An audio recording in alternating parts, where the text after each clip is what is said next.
Welcome to the Glam Life Podcast. I'm your host, Victoria Glam, and I've coached hundreds of beauty business owners to scale and expand their businesses. I did this myself with the Microblading Institute and Brow Sister PMU products, and I've created this podcast to help you turn your business goals into reality. Episode, we're going to be talking about figuring out your biggest motivator and staying true to the course of action planned for your business. So first things first, it's important to understand what actually motivates you. This can be different for everyone, and it's not always easy to identify. Some people are motivated by desire to make a difference in the world, right? And other people are driven by the desire to make a lot of money. But there's always a deeper reason. Why? Why do you want to make a lot of money? What kind of change do you want to make in the world, and what spurred that? Why? What adversity did you go through that spurred this desire?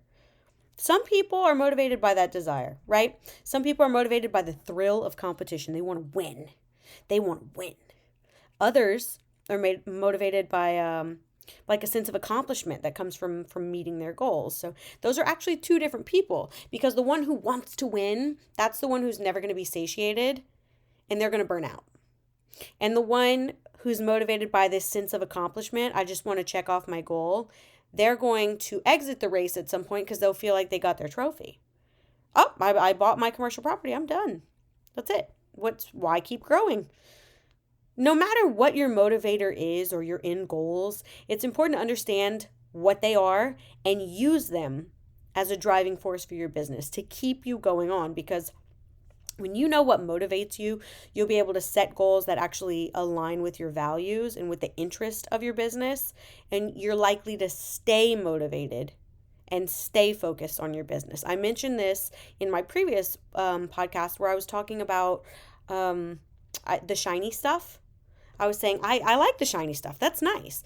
But I stay the course. How does this shiny thing actually align with the goals for my business?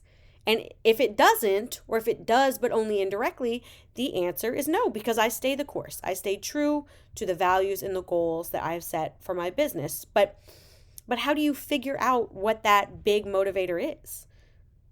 How do you figure it out? How do you know? One way to do this is to really take some time and reflect on your values as a person and what you actually want out of life.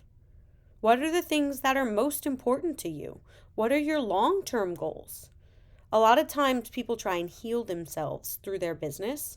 So if you felt bullied younger, or if you felt like an outsider, or if you felt like you were never very popular, didn't have enough friends, then you're going to hire a lot of people and you're going to treat your employees like your friends. And we know that not setting boundaries in the business, I yelled at you for 20 minutes about it, is going to end badly. And it's not going to heal you. It's actually going to harden you even more. Or let's say maybe you're doing this because it's a family thing, right? Firsthand, I can tell you, my great-grandparents came here during the Armenian genocide, and the first thing they did was open up some businesses, and then they had some kids. Make a long story short, they had some more kids, I guess. My grandfather being one of them. What did he do? He had some business. Even when he had a full-time job, he had some businesses. And then he had 3 boys. And what did my dad do? He had a full-time job, a lifelong career, and he still opened a business. And then what is my ass doing? I said, fuck the career. I'm just going to open a business. That's my career.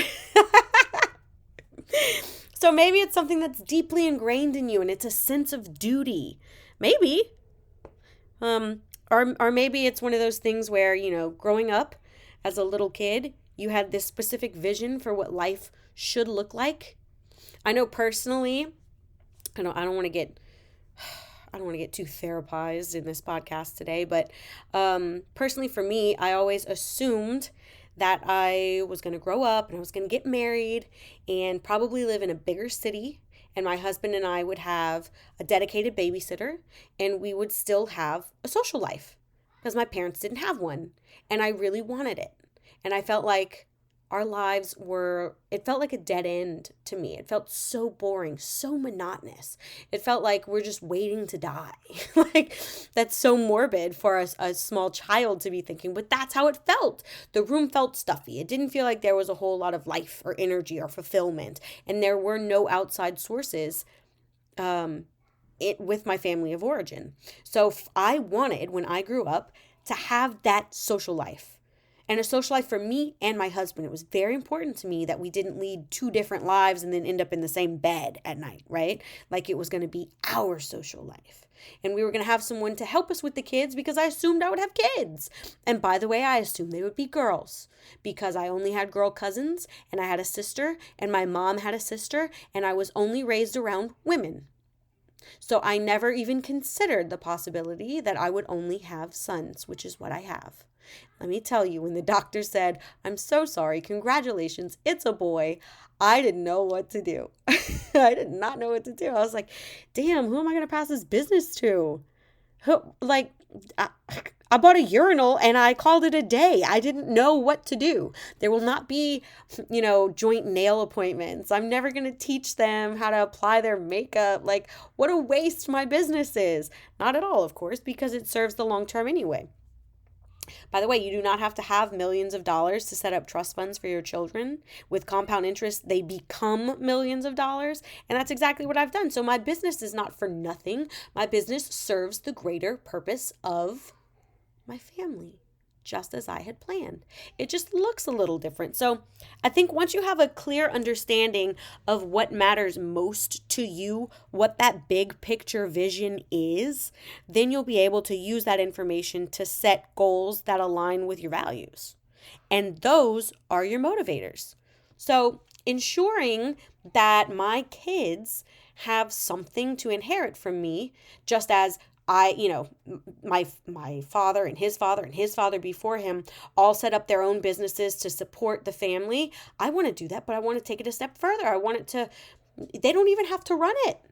Though I do want them to work there. I would love for them to be body artists or SMP artists, but they don't even have to work there. And I still want it to serve them.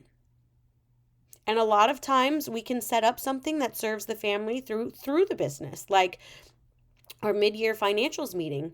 My COO and I live, I don't even know how many hours apart it is. She lives on the other side of Florida. I live in Louisiana. So we meet in the middle. We meet at the beach for the 4th of July. And we have a meeting on Friday and we have a meeting on Monday where we sign paperwork and we go over numbers and we talk about, projections. And we have the whole weekend in between to celebrate with our families. So I'm checking all my boxes. So it's not very hard to identify what my motivators are or why I do certain things in business. But you have to figure out what those things are for yourself, because they're going to be the things that keep you going when times get a little bit rougher or less certain in your business. Once you know what motivates you, it's important to stay true to the course of action that you have planned for your business. That's what I was talking about, right? The shiny stuff. This can be challenging, I'll be honest with you, especially when you're faced with like setbacks or obstacles and when they're one after another. Some people are going to laugh at me for saying this, but there was a Mercury retrograde. I can't even say it without laughing. There was a Mercury retrograde that absolutely kicked our ass. And my COO knows all that shit. Okay. She's a very witchy girl. She knows all that shit. And I was like, oh my God, we're getting beaten. It's like we're drowning, getting pounded by wave after wave. As soon as we put out a fire, we get another one. And sometimes even before. The fires are just growing. They're just compounding. Why does this keep happening? And she said, it's this Mercury retrograde, I'm telling you. And I mean, I don't know how I feel about the Mercury retrograde. Maybe there is some reality to it. I don't know. But it definitely aligned with what I was experiencing. And that's when we came up with our very famous phrase, we're just going to live the experience we're having. That is an administrative mantra in my business. You know what? Sometimes you le bon temps roulé, and sometimes you live the experience you're having. And those two things could be very similar, but they could not be any more similar when I say them. Trust me. When you're faced with setbacks or obstacles, Staying focused on your goals and staying true to the values of your business are going to help you be more likely to achieve success, right?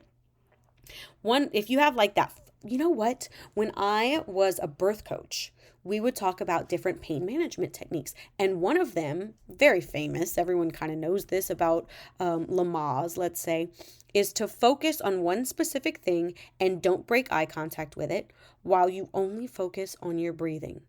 It drowns out sounds. It helps you to just absolutely go inward within yourself and focus.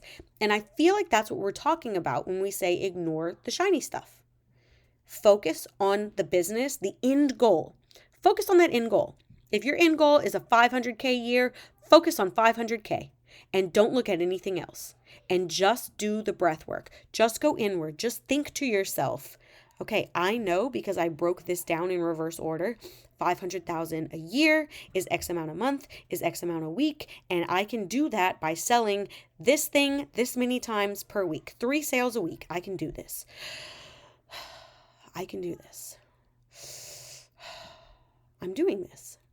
Month 1, done. I hit my goal. Month 2, we missed it by 2 sales. I can make up those 2 sales by selling 1 extra every other week. Ready? I can do this. And I'm still on track to have a 500K year. That's literally goal setting. That is literally goal setting. Stay true to your course of action. Create that plan and stick to it. This will help you stay organized, stay on track. It will help you stay motivated and focused. It's also a good idea to surround yourself with supportive people who will help you stay motivated and stay on track. This might be friends and family. This might be a mentor or a business coach who have already done it. This could also simply mean hiring the right people. Because if you hire 3 people and you can delegate everything across the 4 roles that you all play together, and those 3 people only ever tell you, no, not going to work, not for us, this will never work, you can't do it, we can't do it, there's no resources, the customers aren't out there, you're never going to do it. You're never going to do it. You need dreamers who know how to act. And I don't mean like you don't know how to act, you have no home training. I mean how to act on a problem. So listen, I will put this together very quickly because I can hear my kids getting closer and closer. In summary, figuring out your biggest motivator and staying true to the course of action that you plan for your business is the key to achieving success. By understanding what actually motivates you, the underlying reason that you want it. So to clarify, my motivator for having a COO in Florida is not because I want to go to Florida that's very confusing, right? It's not because I want to go to the beach every July, which is also Florida, but Florida's so damn long. It actually is the middle, but whatever. It's not because I want a beach trip. That's not it. Why do I want a beach trip? My motivator is because I want my longtime girlfriend who worked at the strip club and went to college with me and is now my COO. I want her family and my family to make memories every year. That's why we have that mid-year financial meeting. And also because we have to have a financial meeting. But you see what I'm saying. When to become one. Spice Girls, you like that? Yeah, so you're more likely to stay motivated and to stay focused. Create that plan, stick to it, surround yourself with those supportive people, and you will be well on your way to achieving all of those business goals. So thank you so much for listening to the Glam Life podcast. Thank you for putting up with my rants and raves. Don't forget to tune in next time for more tips and tricks to help you turn your business goals into a reality. And as always, if you would like to further this discussion, you can find me on Instagram at victoria.glam.